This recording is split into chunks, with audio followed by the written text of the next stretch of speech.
Hey everybody, how's it going? I hope you're having a lovely day. Today I'd like to talk about how the EPA just swiftly kicked John Deere in the nuts and really solidified one of the things I've been talking about on this channel when it comes to emissions and repairing farm equipment.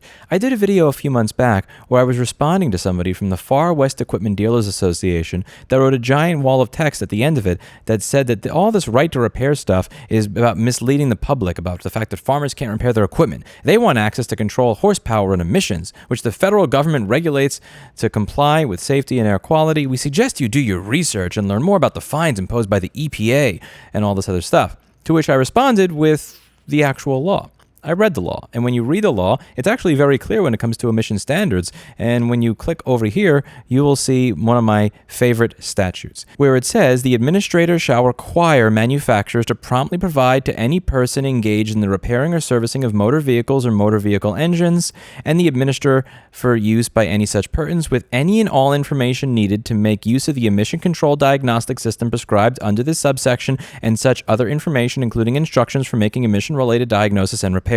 For anybody who may be curious how this relates to right to repair or whether they should be able to get access to it, read this particular clause. No such information may be withheld under Section 7542C of this title if that information is provided directly or indirectly by the manufacturer to franchise dealers or other persons engaged in the repair, diagnosing, or servicing of motor vehicles or motor vehicle engines. Such information shall also be available to the administrator, which makes it very, very clear when it comes to emissions. This is not an excuse to be able to not allow people to be able to repair their own tractors. Now, there is a little bit of ambiguity here because you'll hear this all the time. Emissions. We'd love to let people fix stuff, but the damn EPA won't let us. John Deere and their dealerships are pretending to care about emissions when the reality is they just don't want people who buy the tractors to be able to get access to what is necessary to be able to maintain them themselves. And the EPA just smacked this down today in the most beautiful fashion, and I must read it to you all. This is an article that comes from Progressive Farmer. It says, nothing in the Clean Air Act forbids farmers and independent repair shops from making emissions and other repairs to agricultural equipment. EPA Administrator Michael Regan said in a letter to the National Farmers Union on August 4th. Equipment manufacturers often say the Clean Air Act doesn't allow farmers and independent repair shops to repair emissions equipment, raising concerns about liability for improper or even potentially dangerous repairs.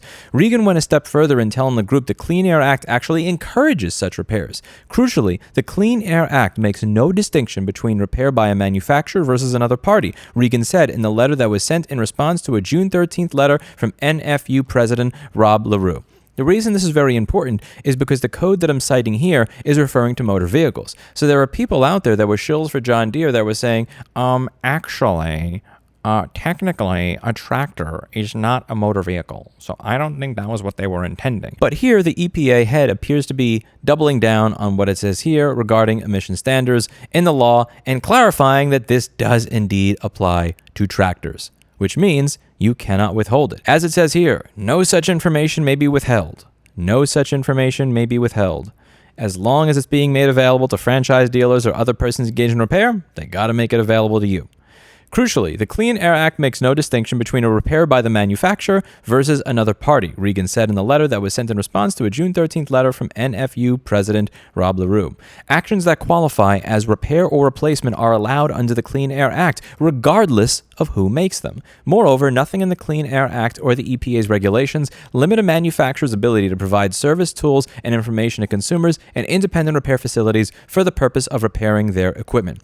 Regan went on to say in the letter, the Clean Air Act denotes Congress's concern about the ways in which manufacturers might impede the ability of other parties to repair regulated equipment and puts in place safeguards to prevent that from happening. For instance, the law prohibits manufacturers from writing their service instructions in a way that steers users away from independent repairers. Section 207C3 of the Clean Air Act prohibits service instructions from including any condition on purchasers using, in connection with such vehicle or engine, any component or service which is identified by brand, trade, or corporate name, or directly or indirectly distinguishing between service performed by the franchise dealers of such manufacturer or any other service establishments with which such manufacturer has a commercial relationship and service performed by independent automotive repair facilities with which such manufacturer has no commercial relationship, aka right to repair. F the dealership associations and F John Deere if they want to claim that you have less of a right to be able to work on what it is that you purchased and paid for, or if you have a less of a right to choose who works on what you purchased and paid for because of emissions. The law disagrees with you. The EPA disagrees with you. Stop pretending that the reason that you don't want them fixing stuff is because of the EPA, because it's not. Stop pretending that you are the emissions policeman, because you're not. That's what the EPA is there for, not you. Stop pretending you care about emissions when you don't. Regan said the same section of the Clean Air Act seeks to ensure that equipment owners know their options for independent repair by requiring that the manufacturer shall provide, in bold-faced type on the first page of the written maintenance instructions, notice that maintenance, replacement, or repair of the emissions control devices and systems may be performed by any automotive repair establishment or individual. Could this be any more clear? That the last 7 years of lobbying that I've shown on my channel by dealership associations, by John Deere lobbyists, and so on and so forth is completely full of shit. It is not, nor has it ever been, their job to be the emissions repair world policemen. They pretend that that is what they care about, when in fact what they care about is getting more of your money. John Deere declined to comment when contacted by Progressive Farmer on Monday. Didn't pick up the phone. Declined to comment. Wonder why? It might just be that 7 years of bullshit is coming crumbling down. Can I be honest with you? None of this would have happened without all of you. Every single one of you. The Kevin Kennys. The people that show up to all these hearings. The people that donated even $1 to my nonprofit back in the day, or just emailed their local representative and said, hey, look at what's happening, that's not right. All of you helped make this happen. All of you are the reason that John Deere is getting kicked in the nuts by the EPA. The best time for this to have happened would have been 7 or 8 years ago. The second best time for it to happen is right now. Let me know what you think in the comments down below. But above all, make sure that you keep this stuff in your arsenal so that the next time you hear somebody come up with some bullshit on emissions when it comes to being able to repair a tractor, that you have the legal statutes in hand, ready to go, explaining why they're full of shit.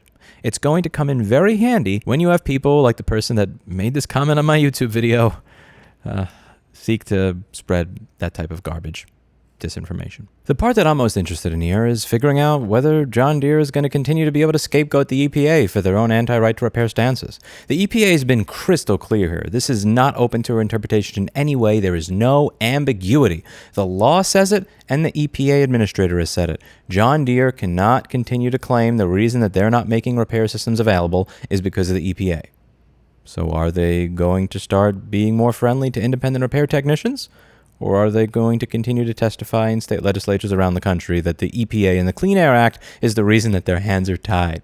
Further, if they decide to break the law, will they get in trouble the same way that you or I get in trouble when we break the law? Or will they just skate by with a slap on the wrist 10 years from now? One way to find out. That's it for today, and as always, I hope you learned something. I'll see you all in the next video. Bye now.